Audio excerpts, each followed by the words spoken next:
Hi there, this is Manny with Classic Auto Repair. I have an update on the 72 Chevy pickup at Classic Auto Repair. I have the headlight circuits repaired. It was the dimmer switch. The battery cable terminals are installed, and the new battery bracket to keep the battery from moving is in place. I have installed a new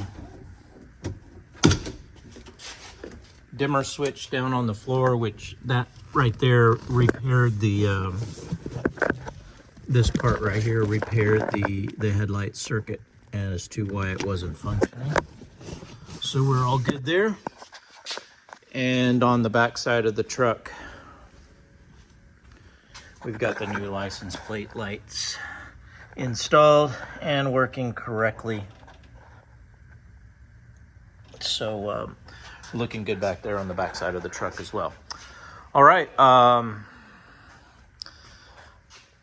believe all I have left now is to do some road testing on the truck, see how it performs on the road, see how that carburetor is working out, and then I can report back after road testing. Just waiting for the weather to clear. It's been rainy yesterday and trying to get things dried out here today at Classic Auto Repair. Thanks for watching. Bye.